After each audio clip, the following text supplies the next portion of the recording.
Hi friends, मैं धर्मेंद्र अपने YouTube channel amazing पाठशाला में आप लोगों का स्वागत करता हूं। दोस्तों, आज के वीडियो लेक्चर में मैं आप लोगों के लिए नरेशन के तीसरे पार्ट को लेकर आया हूं। दोस्तों, इससे पहले यदि आप लोगों ने इसके दोनों पार्ट्स को नहीं देखा है तो मेरे चैनल के प्लेलिस्ट में जाके आप वीडियो को देख सकते हैं। दोस्तों, इससे पहले हमने नरेशन के या फिर डायरेक्ट एंड इनडायरेक्ट स्पीच की परिभाषा, उसकी महत्वपूर्ण बिंदु और उसके भाग को पढ़ा था। साथ ही साथ दोस्तों, नंबर, पर्सन और टेंस में परिवर्तन संबंधी नियमों का भी अध्ययन किया था।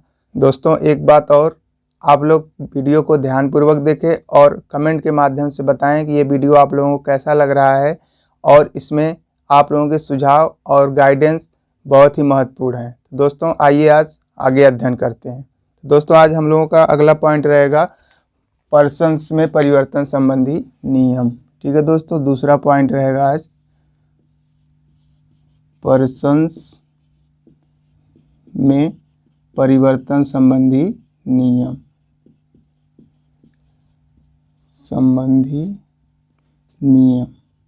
ठीक है दोस्तों, आज हम पढ़ेंगे पर्सन्स में परिवर्तन संबंधी नियम। तो दोस्तों, पर्सन का जो अध्ययन होता है वह मुख्य रूप से प्रोनाउन के अंतर्गत किया जाता है। तो दोस्तों, पर्सन को आपको पहले ही बता दिया गया था वीडियो में, इसके पहले पार्ट में, कि पर्सन क्या होता है। मुख्यतः 3 प्रकार के पर्सन का अध्ययन किया जाता है: फर्स्ट पर्सन, सेकंड पर्सन और थर्ड पर्सन। तो दोस्तों, फर्स्ट पर्सन में आपका आई और वी आता है, सेकंड में यू आता है, और वहीं थर्ड में आपका ही, सी, इट और दे आता है। तो दोस्तों, आइए इसको पहले हम कॉलम के माध्यम से देख लेते हैं कि कौन कौन हमारे जो पर्सन होते हैं। आइए दोस्तों देख लेते हैं। ठीक है, इसको कॉलम में बना लेते हैं। पर्सन, यहाँ पे सब्जेक्टिव केस, ऑब्जेक्टिव केस,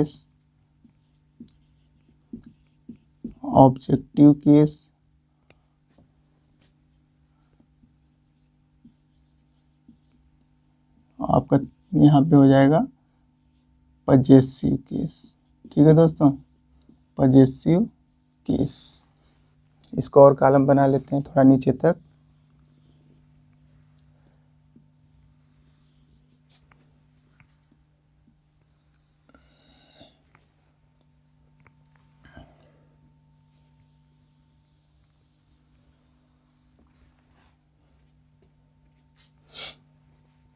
ठीक है दोस्तों, जैसा कि आप जानते हैं कि आपका 3 पर्सन होता है, तो यहाँ पहले फर्स्ट पर्सन में देख लेते हैं। तो दोस्तों, फर्स्ट पर्सन में आपका आई और वी आता है। ठीक है दोस्तों, आई आपका सब्जेक्टिव केस में होता है और इसका ऑब्जेक्ट आपका क्या होता है, मी होता है। पजेसिव की बात करें दोस्तों तो माई और माइन होता है,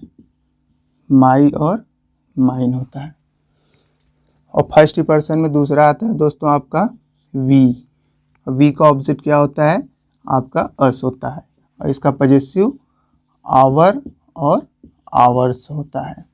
ठीक है दोस्तों, और सेकंड पर्सन की बात करें दोस्तों तो आपका सिर्फ यू आता है। क्या आता है दोस्तों, सेकंड पर्सन में सिर्फ यू आता है। सेकंड पर्सन में आपका यू, इसका ऑब्जेक्ट भी यू होता है। ठीक है दोस्तों, सब जो सेकंड पर्सन होता है उसका सब्जेक्ट और ऑब्जेक्ट सेम होता है, अर्थात उसमें कोई परिवर्तन नहीं होता। वहीं पजेसिव की बात करें तो दोस्तों इसका पजेसिव योर और योर्स होता है।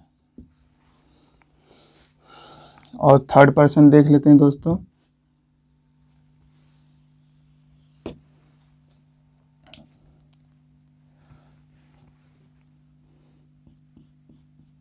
थर्ड पर्सन, इसमें दोस्तों आपका क्या होता है, मुख्यतः ही,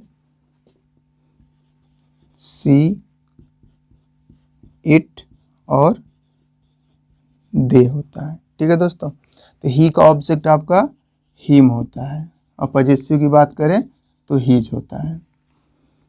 और सी का दोस्तों ऑब्जेक्ट इसका हर होता है, पजेसिव हर और हर्स। ठीक है, इट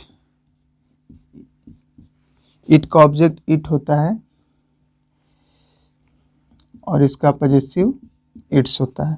वहीं दे की बात करें दोस्तों, दे जो कि सब्जेक्टिव केस में होता है, इसका ऑब्जेक्ट आपका देम होता है। दे का ऑब्जेक्ट देम। और पॉजेसिव की बात करें तो देयर होता है, देयर और देयर्स।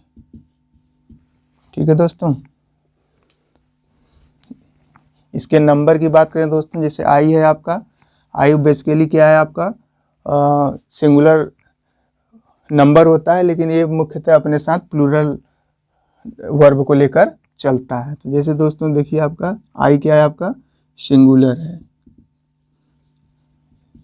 सिंगुलर नंबर होता है। बी आपका प्लूरल है। ठीक है दोस्तों, आई और बी आपका फर्स्ट पर्सन में आता है, आई सिंगुलर और बी प्लूरल। तो दोस्तों आई की बात करें तो यह क्या होता है कि यह एक कॉमन जेंडर होता है, अर्थात ये मेल और फीमेल दोनों के लिए यूज होता है। वी भी वही होता है, ये भी मतलब कॉमन जेंडर होता है जो महिला पुरुष दोनों के लिए यूज होता है। ठीक है दोस्तों। वहीं यू की बात करें दोस्तों तो ये सिंगुलर और प्लूरल दोनों होता है, सिंगुलर प्लस प्लूरल दोनों होता है। और इसमें थर्ड में बात करें तो ही जो कि आपका सिंगुलर है दोस्तों। नंबर की बात करें तो ही क्या है आपका सिंगुलर है। सी भी आपका सिंगुलर है, इट भी आपका सिंगुलर ही है। और दे की बात करें तो ये आपका प्लूरल है। ठीक है दोस्तों, ये आपकी नंबर की बात हो गया। उसके बाद देखते हैं दोस्तों इसका यूज हम कब कैसे करते हैं। फर्स्ट पर्सन में आपका आई और वी, ये आपका कॉमन जेंडर होता है, अर्थात ये मेल और फीमेल दोनों लोगों के लिए यूज होता है। तो आई का दोस्तों ऑब्जेक्ट मी और उसका पॉजेसिव माई और माइन होता है। बी की बात करें तो बी सब्जेक्टिव केस अर्थात सब्जेक्ट होता है, इसका ऑब्जेक्ट अस और इसका पॉजेसिव केस आवर और आवर्स होता है। वहीं सेकंड पर्सन में आपका सिर्फ यू आता है, यू आपका सिंगुलर और प्लूरल दोनों होता है। यू का दोस्तों ऑब्जेक्ट यू ही होता है, इसमें कोई परिवर्तन नहीं होता है। पॉजेसिव की बात किया जाए तो इसका पॉजेसिव यू का योर और योर्स होता है। वहीं थर्ड पर्सन की बात करें दोस्तों तो इसमें ही सी इट और दे चार आपके प्रोनाउन आते हैं, ही सी इट और दे। तो ही दोस्तों आपका सिंगुलर होता है, यह मेल के लिए यूज होता है अर्थात पुरुषों के लिए यूज किया जाता है। सी आपका सिंगुलर है, ये महिलाओं के लिए यूज होता है। इट सिंगुलर है, ये नॉन लिविंग या फिर निर्जीव वस्तुओं के लिए प्रयोग किया जाता है। वहीं बात करें दोस्तों दे की, दे आपका प्लूरल होता है और यह मेल और फीमेल दोनों के लिए यूज होता है। ठीक है दोस्तों। तो ही का आपका ऑब्जेक्ट हिम होता है, इसका पॉजेसिव हीज होता है। सी का ऑब्जेक्ट हर और उसका पॉजेसिव हर और हर्ष दोनों होता है। इट की बात करें दोस्तों, इट का आपका ऑब्जेक्ट इट होता है लेकिन उसका पॉजेसिव इट्स होता है। और दे की बात करें, दे आपका सब्जेक्टिव केस में है, इसका दे का ऑब्जेक्ट देम और उसका पॉजेसिव केस जो होता है देयर और देयर्स होता है। दोस्तों आपको एक बात का और ध्यान रखना चाहिए कि जो थर्ड पर्सन में आपका ही सी इट और दे आता है, ये तो थर्ड पर्सन होते ही हैं। और इसके अलावा दोस्तों जितने भी नाउन होते हैं, कोई भी नाउन हो, चाहे नेम हो, प्लेस हो, पर्सन हो, अगर वो नाउन है दोस्तों तो वो भी थर्ड पर्सन में गिने जाते हैं। ठीक है दोस्तों। तो हमेशा जो नाउन होता है वो थर्ड पर्सन में माना जाता है। तो आइए दोस्तों अब पढ़ते हैं पर्सन में जो परिवर्तन संबंधी नियम है उसके फर्स्ट रूल को पढ़ते हैं। ठीक है दोस्तों, रूल नंबर फर्स्ट है आपका, rule number first.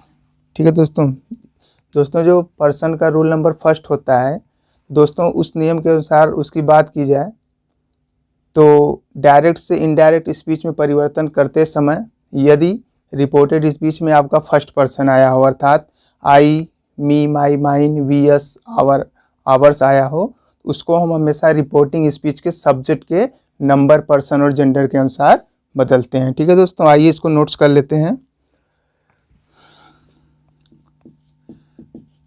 Direct speech से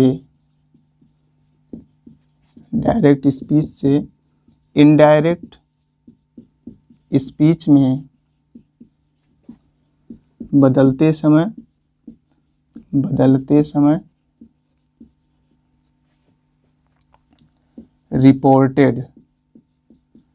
रिपोर्टेड स्पीच, डायरेक्ट स्पीच से इनडायरेक्ट स्पीच में बदलते समय रिपोर्टेड स्पीच में आए हुए फर्स्ट पर्सन के प्रोनाउन, फर्स्ट पर्सन्स के प्रोनाउंस। दोस्तों फर्स्ट पर्सन का प्रोनाउन आपका आई और वी होता है, तो उसको भी लिख लेते हैं यहाँ पे। आई, me, my, mine, we, us, our और आवर्स। यही दोस्तों आपका फर्स्ट पर्सन होता है। तो रिपोर्टेड स्पीच में आए हुए फर्स्ट पर्सन के प्रोनाउंस को रिपोर्टिंग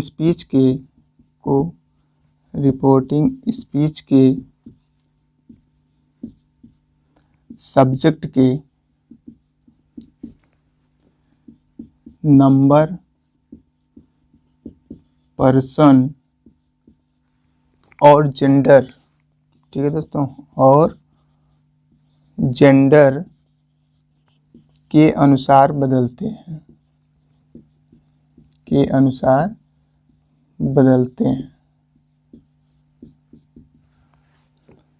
ठीक है दोस्तों। इसको पुनः देख लेते हैं कि डायरेक्ट स्पीच से इनडायरेक्ट स्पीच में बदलते समय रिपोर्टेड स्पीच में आए हुए फर्स्ट पर्सन के प्रोनाउन आपका आई, me, my, mine, we, us, our को रिपोर्टिंग स्पीच के सब्जेक्ट के नंबर, पर्सन और जेंडर के अनुसार बदलते हैं। ठीक है दोस्तों, आइए इसको हम एग्जाम्पल के माध्यम से देखते हैं।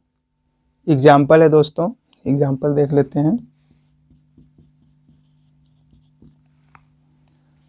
You said comma, double inverted comma, I am learning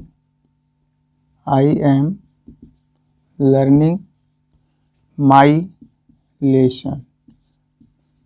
ठीक है दोस्तों, आपके लिए एग्जाम्पल है कि you said I am learning my lesson. ठीक है दोस्तों, इसको हम कन्वर्ट करेंगे तो किन किन बातों का ध्यान देना है उसको हमें अब यहाँ बहुत ही ध्यानपूर्वक देखना है। ठीक है दोस्तों, आपका जैसे है कह रहा है कि you said I am learning my lesson. तो दोस्तों जब आप इसको कन्वर्ट करते हो तो सबसे पहले हमें क्या है कि इसके, क्योंकि ये सेंटेंस आपका डायरेक्ट स्पीच में दिया है तो इसके पार्ट्स को हम लोगों को जानना बहुत ज़रूरी है, जो कि हम पहले और दूसरे पार्ट में इसका अध्ययन कर चुके हैं। तो दोस्तों मोटे तौर पे देखा जाए तो जो आपका डबल इन्वर्टेड कामा के अंदर का भाग है इसको हम रिपोर्टेड स्पीच कहते हैं, और जो डबल इन्वर्टेड कामा के बाहर होता है जैसे यू सेड दिया है जो कि बाहर है, ये आपका रिपोर्टिंग स्पीच है। तो दोस्तों इसको जब हम कन्वर्ट करेंगे यानी डायरेक्ट से इनडायरेक्ट स्पीच में चलेंगे तो दोस्तों ये जो रिपोर्टिंग स्पीच है ये सब्जेक्ट यहाँ पे यू है। ठीक है दोस्तों, यू है तो ये कभी बदलता नहीं है। उसके बाद सेड का आप सेड लिख देंगे। ठीक है दोस्तों, तो यू सेड हो जाएगा, क्योंकि दोस्तों आपको ध्यान देना चाहिए कि रिपोर्टिंग स्पीच में सब्जेक्ट के बाद वर्ब है, वर्ब के बाद यदि उसका ऑब्जेक्ट नहीं दिया है तो हम सेड को सेड ही रहने देते हैं, टोल्ड में नहीं बदलते हैं। ठीक है दोस्तों, यदि यहाँ पे सेड टू कुछ और होता, ऑब्जेक्ट होता है, कुछ भी होता तो उसको हम टोल्ड में कर देते, लेकिन उस स्थिति में करते, लेकिन यहाँ पे हम नहीं करेंगे। तो यहाँ पे आपका हो जाएगा यू सेड हो जाएगा, और कामा डबल इन्वर्टेड कामा हटा के हम क्या कर देंगे, कंजंक्शन दैट लगा देंगे। अब उसको देखना है दोस्तों कि रिपोर्टिंग स्पीच ये है आपका, इसमें आया हुआ जो आपका आई है जो कि फर्स्ट पर्सन है। रूल में ही लिखवाया गया है कि हम जब डायरेक्ट स्पीच से इनडायरेक्ट स्पीच में बदलते हैं तो रिपोर्टेड स्पीच में आए हुए फर्स्ट पर्सन के प्रोनाउन को हम रिपोर्टिंग स्पीच के सब्जेक्ट के अनुसार, जो कि रिपोर्टिंग स्पीच ये है आपका, इसका सब्जेक्ट यू है, इसके अनुसार यानी इसके नंबर, पर्सन और जेंडर के अनुसार बदलते हैं। तो दोस्तों पहले हम इसके जो आपका रिपोर्टिंग स्पीच का सब्जेक्ट है इसको हम पहले नंबर को देखेंगे कि ये नंबर सिंगुलर है कि प्लूरल। तो दोस्तों जैसा कि आप देख रहे हैं यू जो कि सब्जेक्ट है ये सिंगुलर और प्लूरल तो दोनों होता है। तो उसके बाद पर्सन की बात करें दोस्तों, पर्सन की बात करें तो यू आपका सेकंड पर्सन होता है, और जेंडर की बात करें तो यू आपका कह सकते हैं कि आपका ये कॉमन जेंडर होता है। ठीक है, तो उसके बाद जब इसको कन्वर्ट करेंगे दोस्तों आई को रिपोर्टिंग स्पीच के सब्जेक्ट के अनुसार अर्थात यू के अनुसार, जो कि यू सेकंड पर्सन है, तो यहाँ पे इसका सब्जेक्ट यू हो जाएगा। ठीक है, सब्जेक्टिव केस में लिखना है दोस्तों, हमें ध्यान देना है कि सब्जेक्ट के बदले सब्जेक्ट, ऑब्जेक्ट के बदले ऑब्जेक्ट, क्योंकि आई यहाँ सब्जेक्ट है, फर्स्ट पर्सन है, तो यह रिपोर्टिंग स्पीच के सब्जेक्ट अर्थात यू के अनुसार चेंज होगा जो कि यू हो जाएगा। आगे करेंगे दोस्तों, जो कि एम है, जो कि पता चल रहा है कि इज एम आर है, तो जो कि प्रेजेंट कंटिन्यूअस होता है, तो आपको रूल में बताया गया था कि यदि हमारा दिया हुआ रिपोर्टिंग स्पीच की जो वर्ब है वो पास्ट टेंस में हो तो रिपोर्टेड स्पीच में जो भी टेंस होता है उसको हम पास्ट टेंस में ले जाते हैं। तो दोस्तों यहाँ पे इज एम आर है तो पता चल रहा है कि प्रेजेंट कंटिन्यूअस है, तो इसको जब हम इनडायरेक्ट में करेंगे तो ये पास्ट कंटिन्यूअस अर्थात वाज और वर में चला जाएगा। ठीक है दोस्तों, तो यहाँ पे जब आपका सब्जेक्ट यू आ गया जो कि प्लूरल होता है तो पास्ट कंटिन्यूअस में इसके साथ क्या लग जाएगा, वर लग जाएगा। ठीक है दोस्तों, ये वर लग जाएगा, उसके बाद लर्निंग। अब देखिए दोस्तों यहाँ पे फिर माई आ गया जो कि आपका फर्स्ट पर्सन है, जो कि आई का पॉजेसिव क्या होता है दोस्तों, माई होता है, तो वो आया है फर्स्ट पर्सन फिर आया है, तो हम उसको रिपोर्टिंग स्पीच के सब्जेक्ट के अनुसार अर्थात यू के अनुसार बदलेंगे। दोस्तों यहाँ पे पॉजेसिव दिया है तो हम सब्जेक्ट के यू का पॉजेसिव लिखेंगे। ठीक है, तो आई का पॉजेसिव माई होता है तो यू का पॉजेसिव आपका क्या होता है, योर हो जाता है। क्या हो जाता है दोस्तों, योर हो जाता है, और यहाँ पे आपका लेशन हो जाएगा। और कामा डबल इन्वर्टेड जो कामा था उसको हम इनडायरेक्ट स्पीच में चेंज करते समय हटा देते हैं। ठीक है दोस्तों, तो दोस्तों मैं ऐसा कर रहा हूँ आप लोगों को समझ में आ रहा होगा। तो आइए अब अगला एग्जाम्पल देखते हैं जो कि है दे सेड टू मी। दूसरा एग्जाम्पल देख लेते हैं दोस्तों, they said to me comma double inverted comma we want to go to market, कुछ भी कर सकते हैं दोस्तों, मार्केट। ठीक है दोस्तों, दूसरा एग्जांपल है they said to me we want to go to market. आइए दोस्तों इस सेंटेंस को हम इनडायरेक्ट स्पीच में बदलते हैं। ठीक है दोस्तों, देखिए दे सेड टू मी, दे जो कि सब्जेक्टिव केस में है तो ये बदलेगा नहीं, है दे हो जाएगा, सेड टू को आप टोल्ड में कर देंगे। ठीक है दोस्तों, सेड टू को आप टोल्ड में कर देंगे क्योंकि यहाँ पे इसका ऑब्जेक्ट दिया हुआ है, जबकि ऊपर के सेंटेंस में ऑब्जेक्ट नहीं दिया था, इस वजह से हम सेड को सेड ही लिख दिए थे, लेकिन यहाँ पे ऑब्जेक्ट दिया है तो इस वजह से सेड टू को आप टोल्ड में बदल देंगे। मी जो कि ऑब्जेक्ट है वो भी आपका आ जाएगा, और कामा डबल इन्वर्टेड कामा हटा के आप कंजंक्शन दैट लगा देंगे। अब देखिए दोस्तों, जो कि ये आपका रिपोर्टेड स्पीच है, ये वी है जो कि फर्स्ट पर्सन है, और फर्स्ट पर्सन हमेशा रिपोर्टिंग स्पीच के सब्जेक्ट अर्थात यहाँ पे सब्जेक्ट आपका क्या है, दे है, जो कि थर्ड पर्सन में है, तो ये थर्ड पर्सन चेंज नहीं होता है। ठीक है दोस्तों, तो इस वजह से इसका सब्जेक्ट क्या हो जाएगा, दे हो जाएगा। ठीक है दोस्तों, वी को जब आप जो कि फर्स्ट पर्सन है इसको आप रिपोर्टिंग स्पीच के सब्जेक्ट के अनुसार जो कि दे है थर्ड पर्सन में वो चेंज नहीं होता, उसको दे का आपका सब्जेक्ट दे हो जाए, क्योंकि वी जो कि सब्जेक्टिव केस में है तो हमें सब्जेक्टिव केस के बदले सब्जेक्टिव केस को लिखना है। उसके बाद आगे देखिए दोस्तों, we want to go to market, तो पता चल रहा है ये जो सेंटेंस हमारा है वो प्रेजेंट इंडेफिनिट का है, तो चूँकि हमारी जो रिपोर्टिंग स्पीच का जो वर्ब है पास्ट में है तो इसमें जो भी टेंस आता है उसको हम पास्ट में लेके चले जाते हैं।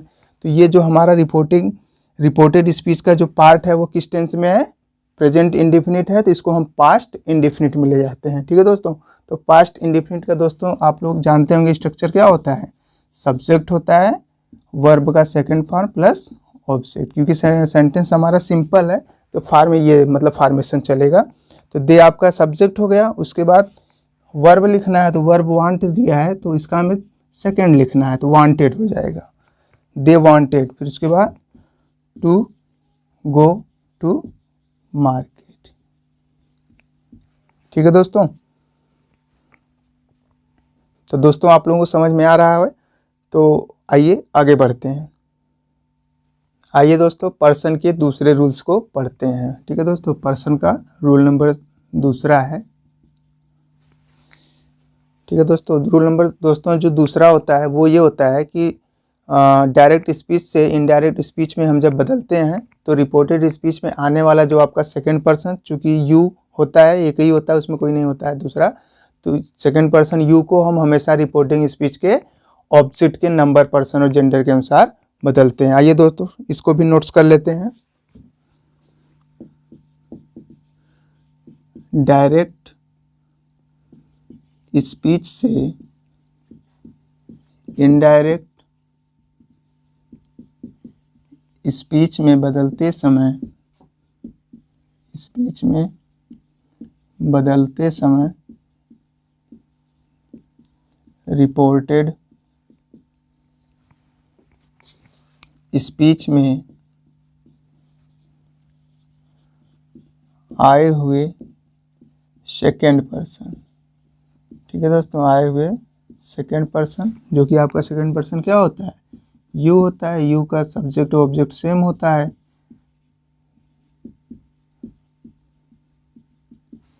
ठीक है, आए हुए सेकेंड पर्सन को रिपोर्टिंग स्पीच के ऑब्जेक्ट के नंबर, पर्सन और जेंडर के अनुसार बदलते हैं। जेंडर के अनुसार बदलते हैं। ठीक है दोस्तों, इसमें जो दूसरा रूल है आपका पर्सन का, वो कह रहा है कि डायरेक्ट स्पीच से इनडायरेक्ट स्पीच में जब हम बदलते हैं या फिर उसका परिवर्तन करते हैं तो रिपोर्टेड स्पीच अर्थात जो डबल इन्वर्टेड कामा का भाग होता है उसके अंदर आए हुए सेकंड पर्सन अर्थात यू, योर, योर्स को हम हमेशा रिपोर्टिंग स्पीच के ऑब्जेक्ट के अनुसार उसके नंबर, पर्सन और जेंडर के अनुसार बदलते हैं। तो आइए दोस्तों इसको एग्जाम्पल के माध्यम से देख लेते हैं। ठीक है दोस्तों, एग्जाम्पल है दोस्तों आप लोगों के लिए, he said to me comma double inverted comma you are happy.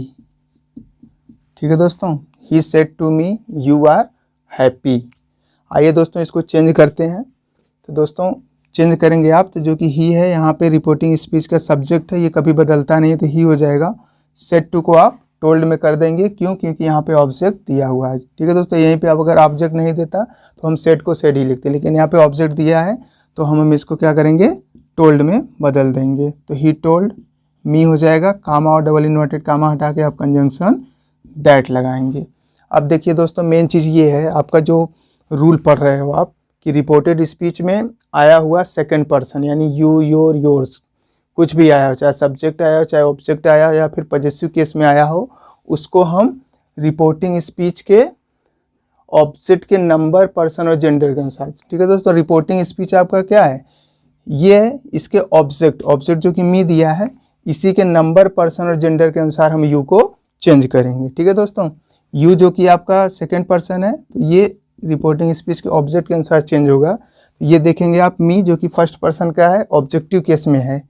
ठीक है दोस्तों, तो हमें लिखना क्या है दोस्तों, यहाँ मी का जो कि फर्स्ट पर्सन में तो हमें सब्जेक्ट लिखना है, क्योंकि यू जो है वो आपका सब्जेक्ट के स्थान पे आया है, लेकिन वो रिपोर्टिंग स्पीच के ऑब्जेक्ट के अनुसार चेंज होगा। तो तब इसको आप क्या करेंगे, मी जो कि ऑब्जेक्टिव केस में है तो इसका सब्जेक्ट क्या होता है, आई होता है। क्या होता है दोस्तों, आई होता है। और उसके बाद टेंस की बात करें, इज एम आर दिया है तो पता चल रहा है प्रेजेंट कंटिन्यूअस में है तो ये पास्ट कंटिन्यूअस में चला जाएगा, तो आपका क्या हो जाएगा, वाज वर्ब हो जाएगा। तो आई जो कि सिंगुलर होता है तो आपका क्या हो जाएगा, वाज लग जाएगा। ठीक है, तो आई वाज, फिर हैप्पी दिया है। ठीक है, इसको एक बार पुनः देख लेते हैं दोस्तों, he said to me you are happy. ठीक है, तो ये आपका डायरेक्ट स्पीच में ऊपर वाला सेंटेंस है। तो आप पढ़ रहे हो कि यदि आपका रिपोर्टेड स्पीच में सेकंड पर्सन अर्थात यू, योर, योर्स कुछ भी आया हो सेकंड पर्सन का, उसको हम रिपोर्टिंग स्पीच के ऑब्जेक्ट, यहाँ पे ऑब्जेक्ट क्या है रिपोर्टिंग स्पीच का, मी है जो कि फर्स्ट पर्सन है, इसको इसके अनुसार बदलेंगे तो आपका सब्जेक्ट क्या हो जाएगा, आई हो जाएगा। आई क्यों हुआ दोस्तों, ये मी जो कि ऑब्जेक्टिव केस में है, इसका सब्जेक्ट क्या होता है, आई होता है। और आई इस वजह से लिखा गया दोस्तों क्योंकि यू जो है सब्जेक्ट है, सब्जेक्ट के बदले हमें सब्जेक्ट लिखना है। ठीक है, तो आई वॉज हैप्पी जो कि इज एम आर है, प्रेजेंट कंटिन्यूअस है तो इसको हम पास्ट में ले जाएंगे जो कि हेल्पिंग वर्ब वाज और वर्ब होता है, इस वजह से यहाँ पे वाज हो गया। ठीक है दोस्तों, आइए दोस्तों पर्सन के तीसरे रूल को देख लेते हैं। ठीक है दोस्तों, पर्सन का रूल नंबर 3 है जो कि होता है दोस्तों यदि हम डायरेक्ट स्पीच को इनडायरेक्ट स्पीच में बदल रहे हैं और रिपोर्टेड स्पीच अर्थात डबल इन्वर्टेड कामा के अंदर आपका थर्ड पर्सन अर्थात ही सी इट दे या फिर कोई नाउन आया है, तो थर्ड पर्सन को हम दोस्तों उसमें चेंज करते ही नहीं, अर्थात उसमें हम किसी प्रकार का परिवर्तन ही नहीं करते हैं। तो आइए दोस्तों इसको लिख लेते हैं। डायरेक्ट स्पीच से इनडायरेक्ट स्पीच में परिवर्तन करते समय या बदलते समय, परिवर्तन करते समय रिपोर्टेड स्पीच में आए हुए थर्ड पर्सन, ठीक है दोस्तों, थर्ड पर्सन के प्रोनाउंस। तो थर्ड पर्सन में क्या क्या होता है दोस्तों, आपका ही हो गया, ही का object him, his, she, her, hers, it, its, they, them, their और देयर्स, प्लस ऑल नाउन भी लिख सकते हैं, क्योंकि दोस्तों जितने भी आपके जो नाउन होते हैं वो भी थर्ड पर्सन में काउंट किए जाते हैं। तो दोस्तों बेसिकली आपका जो पर्सन होता है ही सी इट दे ही होता है, लेकिन ऑल नाउन आपके भी थर्ड पर्सन में काउंट किए जाते हैं, ठीक है दोस्तों। तो इसको पुनः देख लेते हैं कि डायरेक्ट स्पीच से इनडायरेक्ट स्पीच में परिवर्तन करते समय रिपोर्टेड स्पीच में आए हुए थर्ड पर्सन के प्रोनाउन, चाहे ही सी इट दे या फिर कोई भी नाउन हो, तो उसमें किसी प्रकार का परिवर्तन नहीं करते हैं, ठीक है दोस्तों। तो उसमें किसी भी प्रकार का परिवर्तन नहीं किया जाता है, अर्थात उसको बदलते नहीं दोस्तों, नहीं किया जाता है, ठीक है दोस्तों। इसको पुनः देख लेते हैं कि डायरेक्ट स्पीच से इनडायरेक्ट स्पीच में परिवर्तन करते समय रिपोर्टेड स्पीच अर्थात डबल इन्वर्टेड कामा के अंदर आए हुए थर्ड पर्सन के प्रोनाउन ही सी इट और दे और साथ ही साथ कोई भी नाउन हो, तो उसमें हम किसी प्रकार का परिवर्तन नहीं करते हैं, अर्थात उसको एज इट इज़ रहने देते हैं, ठीक है दोस्तों। आइए इसको एग्जाम्पल के माध्यम से देख लेते हैं। एग्जाम्पल है दोस्तों,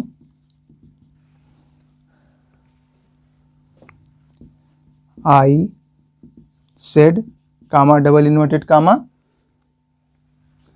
she is not a good player, ठीक है दोस्तों। ये आपका एग्जाम्पल है जो कि डायरेक्ट स्पीच में है, आप देख ही रहे हैं कि जो कि डबल इन्वर्टेड कामा के अंदर यूज हुआ है। तो I said she is not a good player, इसको हम जब इनडायरेक्ट स्पीच में चेंज करेंगे दोस्तों, तो आइए चेंज कर लेते हैं। आई जो कि सब्जेक्टिव है, सेड का सेड ही होगा, ठीक है दोस्तों। सेड का सेड ही होगा, क्यों होगा, क्योंकि यहाँ पे ऑब्जेक्ट नहीं दिया है। उसके बाद कामा और डबल इन्वर्टेड कामा हटा के आप कंजंक्शन दैट लगाओ, क्योंकि दोस्तों जो आपका असर्टिव सेंटेंस होता है तो उसमें हम बेसिकली कंजंक्शन दैट लगाते हैं, ठीक है। तो आई सेड दैट, उसके बाद दोस्तों सी जो कि सब्जेक्टिव केस में सब्जेक्ट है रिपोर्टेड स्पीच का, तो इसको हम थर्ड पर्सन है, तो इसमें हम किसी प्रकार का परिवर्तन नहीं करते हैं। क्यों, क्योंकि ये दोस्तों सी देख रहे हैं ना यहाँ पे, जो कि सब्जेक्टिव केस है, तो इसमें हम किसी प्रकार का परिवर्तन नहीं करेंगे, तो ये ऐसे ही रहेगा, लेकिन यहाँ पे इस्तेमाल हो जाएगा दोस्तों, ठीक है, सी। और टेंस की बात करें तो इज दिया है तो पता चल रहा है प्रेजेंट कंटिन्यूअस है, तो ये पास्ट कंटिन्यूअस में जाके वाज और वर हो जाएगा। तो दोस्तों तो वाज और वर लगाना है, लेकिन हमें सब्जेक्ट को देखते हुए लगाना है। तो सी जो कि सिंगुलर होता है, इस वजह से यहाँ पे क्या हो जाएगा, वाज हो जाएगा, नॉट अ गुड प्लेयर, ठीक है दोस्तों। इसका हो जाएगा I said that she was not a good player. आगे देख लेते हैं अगला एग्जाम्पल दोस्तों। दूसरा एग्जाम्पल है आप लोगों के लिए एग्जाम्पल नंबर 2, जो कि है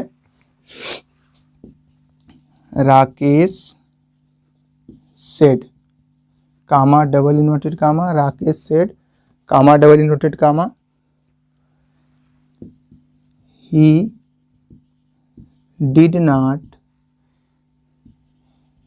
give him his book। ठीक है दोस्तों, Rakesh said comma double inverted comma he did not give him his book. ठीक है दोस्तों, इसको आइए इसको इनडायरेक्ट में चेंज कर लेते हैं। राकेश जो कि रिपोर्टिंग स्पीच का सब्जेक्ट है, राकेश सेड को सेड ही रहने देंगे क्योंकि ऑब्जेक्ट नहीं दिया है, तो Rakesh said.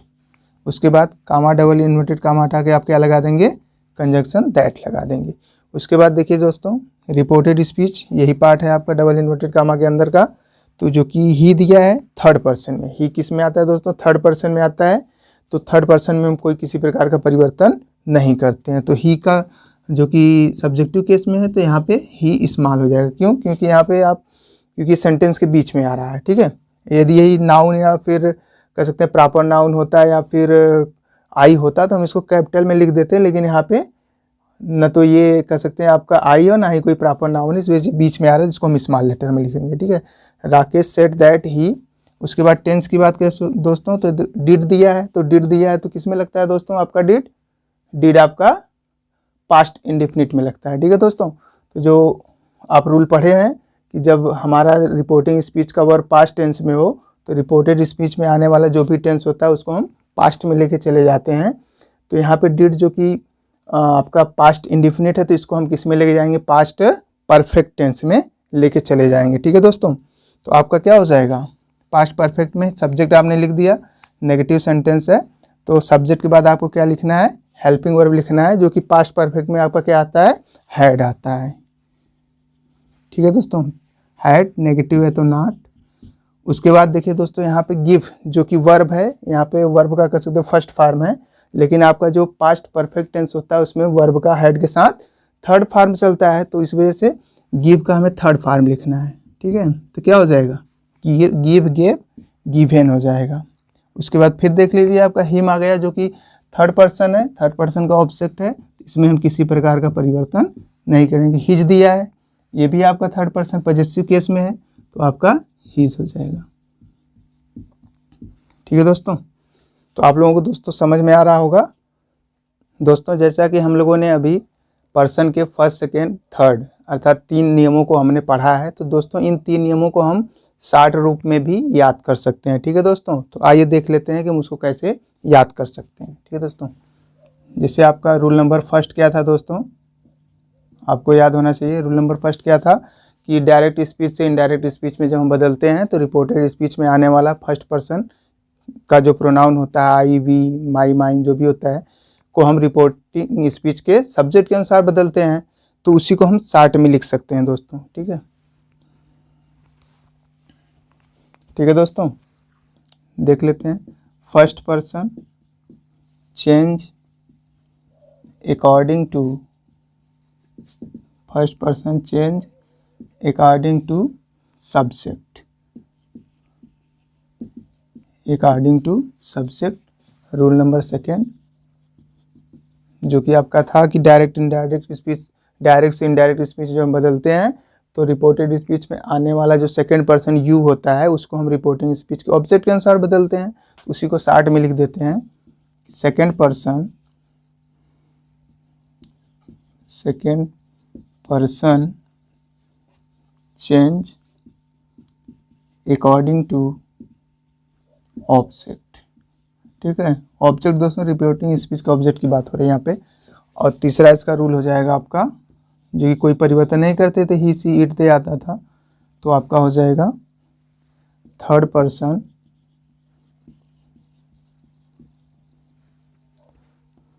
Required no change. ठीक है दोस्तों, रिक्वायर्ड नो चेंज, रिक्वायर्ड मतलब आवश्यकता होता है दोस्तों।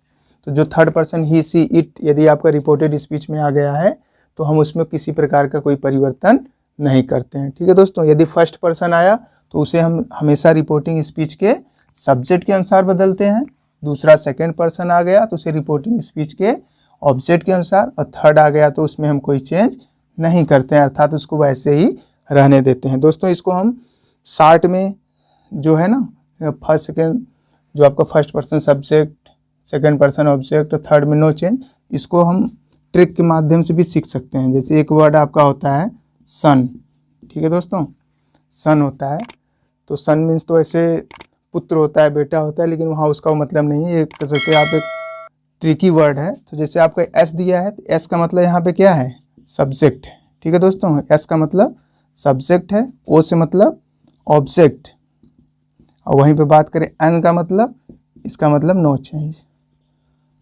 ठीक है दोस्तों।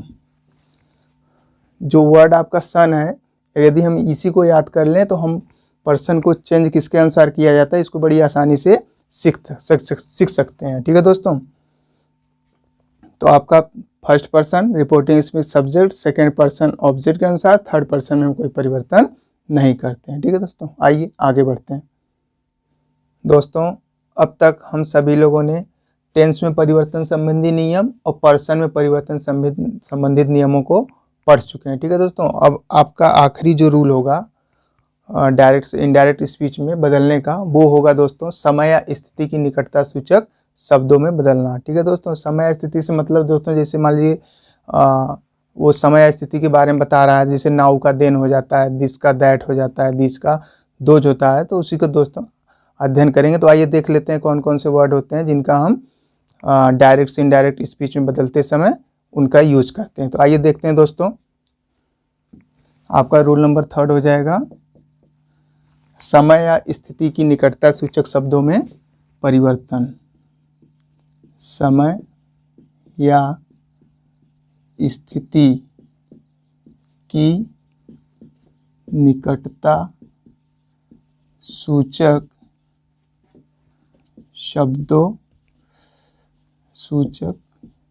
शब्दों में परिवर्तन, ठीक है दोस्तों। दोस्तों कुछ ऐसे वर्ड होते हैं जो समय या फिर पोजीशन के बारे में बताते हैं, तो जब उसको हम डायरेक्ट से इनडायरेक्ट स्पीच में बदलते हैं तो उन शब्दों को भी हम परिवर्तन कर देते हैं। पर्सन और टेंस का तो परिवर्तन करते हैं, उसके अलावा इन सब का भी परिवर्तन कर देते हैं। तो आइए देख लेते हैं दोस्तों कौन कौन से वर्ड होते हैं। इसमें आप 2 कॉलम बना लीजिए। डायरेक्ट स्पीच आपका हो जाएगा एक तरफ, और दूसरा क्या हो जाएगा, इनडायरेक्ट स्पीच। इनडायरेक्ट स्पीच आइए देख लेते हैं। जैसे आपका दिस, ठीक है दोस्तों, दिस है, ये डायरेक्ट स्पीच में दिस अगर स्थिति के बारे में बता रहा है तो उसको आप क्या करेंगे, जब इनडायरेक्ट में बदलेंगे तो उसको आप क्या कर देंगे, दैट में कर देंगे। दीज, दीज का दोज में कर देंगे। नाउ, नाउ को आप किस में बदल देंगे, देन हो जाएगा। उसके बाद आपका एगो, एगो का क्या हो जाएगा दोस्तों, बिफोर हो जाएगा, ठीक है। दिस का दैट, दिस का दोस, नाउ का देन, एगो का बिफोर। कम, अगला जो होता है आपका कम होता है, तो कम का गो हो जाएगा, ठीक है दोस्तों। और जैसे और भी सारे वर्ड होते हैं, जैसे 10, THUS होता है, 10 मतलब इस प्रकार, 10 का क्या हो जाएगा, सो हो जाएगा। और उसके बाद जैसे आपका एक और वर्ड होता है जस्ट, ठीक है दोस्तों, जस्ट का क्या हो जाएगा आपका, देन, क्या हो जाएगा दोस्तों, देन हो जाएगा। आइए आगे देख लेते हैं, कुछ और वर्ड हैं उनको भी नोट्स कर लेते हैं दोस्तों।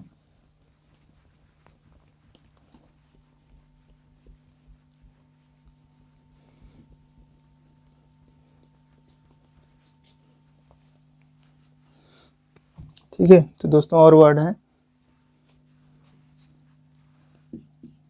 नाउ, नाउ का आपका क्या हो जाएगा, देन हो जाएगा। Today,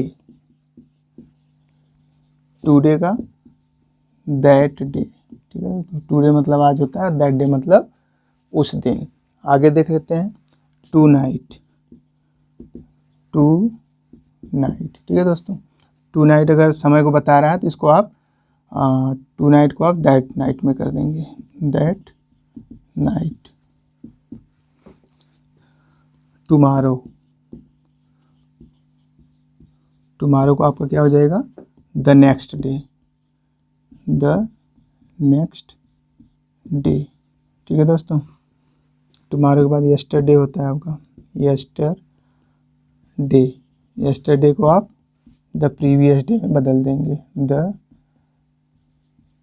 previous day. ठीक है दोस्तों, टुमारो को द नेक्स्ट डे में, यस्टरडे को द प्रीवियस डे में। और उसके बाद आपका जैसे हेंस होता है, हेंस, हेंस का आपका देंस में हो जाएगा। ठीक है दोस्तों, और भी कुछ वर्ड होते हैं उनको भी देख लेते हैं। जैसे मान लीजिए कोई सेंटेंस हो, लास्ट वीक आया हो, जैसे लास्ट वीक, मंथ हो